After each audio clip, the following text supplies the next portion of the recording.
और ख़ास बात यह है कि पार्टियों के नसीब जो हम वोट देते हैं इसी में जमा होते हैं। कभी कोई कहता है कि इसमें भी चीटिंग होती है या जो भी होती है वो होती होगी या नहीं होती होगी, बात की बात है।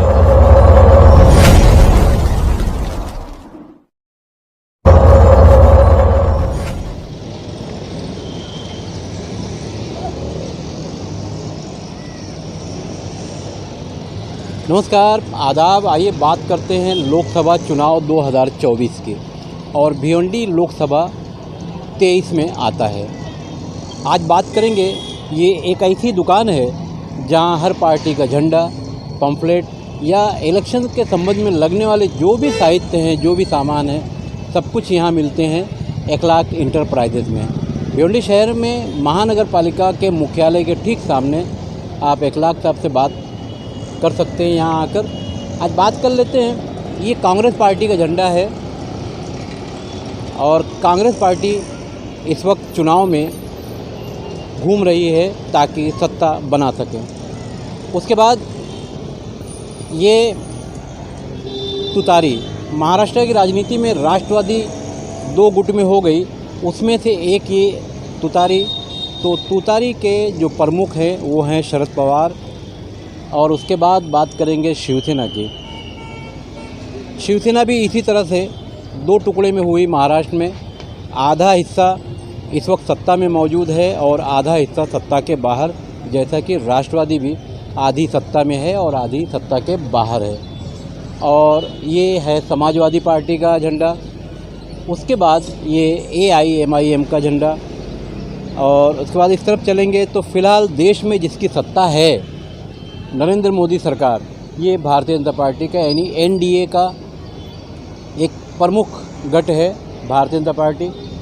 और ये वही राष्ट्रवादी कांग्रेस का निशान है जो पहले हुआ करता था, अब अजीत पवार के पास है और अजीत पवार सत्ता में मौजूद हैं। फिर ये भी शिवसेना के लिए है, ये शिवसेना का धनुष बाण और ये मनसे का इंजन।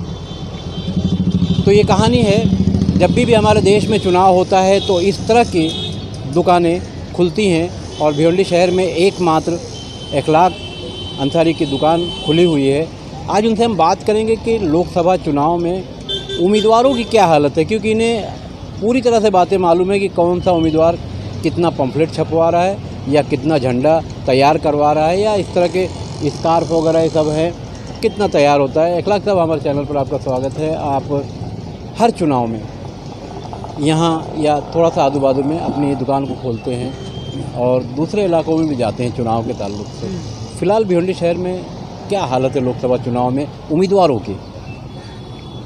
दुकान खुल के तो मेरे को आज 1 महीना हो गया। अभी भी जितने भी उम्मीदवार खड़े होने वाले हैं, अभी तक के उनकी तरफ से मुझे कोई रिस्पॉन्स आया नहीं है। थोड़ा बहुत काम मेरे को बाला मामा की तरफ से मिला है, तो मेरा काम चालू है। बाकी के BJP की तरफ से मेरे को अभी कोई काम मिला नहीं है। और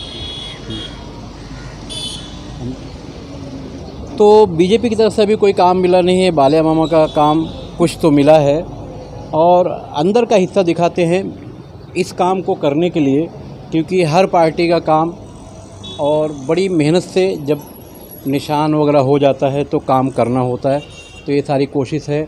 और यहाँ कंप्यूटर है, इस तरह के फ्लैग जो उम्मीदवारों को लगते हैं।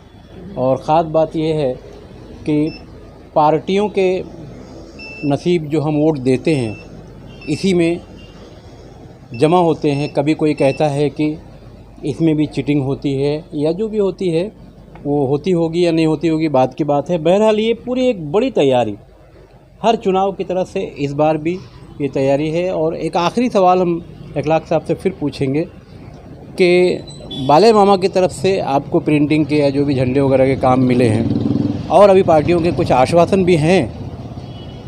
हाँ, अभी तो आज तो मतलब आज से फॉर्म भरना चालू हुआ है और कुछ 5 या 6 तारीख को निशानी इनको मिलेगा। उसके बाद में काम का मालूम पड़ेगा कौन कितना काम कर रहा है। अभी तक के तो खाली बाला मामा का ही अपने को काम आया है थोड़ा बहुत। और ये ऐसा यहाँ तुतारी का काम चल रहा है, ये सब तैयार किया जा रहा है।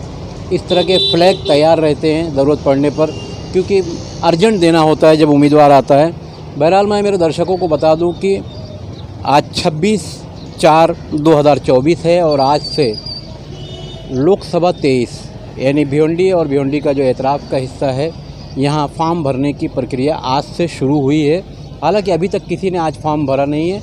आज लोगों ने फॉर्म लिया होगा, भरा नहीं है। ये प्रक्रिया चलेगी 3 मई 2024 तक और दूसरे दिन यानी 4 मई 2024 को फॉर्म की जांच होगी और 5 तारीख को कुछ नहीं है, 6 तारीख को फॉर्म जिन्हें वापस लेना होगा उसके बाद ही समझ लीजिए कि भिवंडी लोकसभा का चुनाव गर्म होगा। बहरहाल कार्यकर्ताओं को भी ज़रूरत पड़ती है इस तरह के झंडों की, उम्मीदवारों को भी पड़ती है। अगर आपको ऐसी कोई ज़रूरत है तो आप ज़रूर यहाँ आ सकते हैं और इखलाक साहब से संपर्क कर सकते हैं या उनकी टीम यहाँ मौजूद है, उनसे भी मिल सकते हैं। मैं खान फ़ख्र आलम।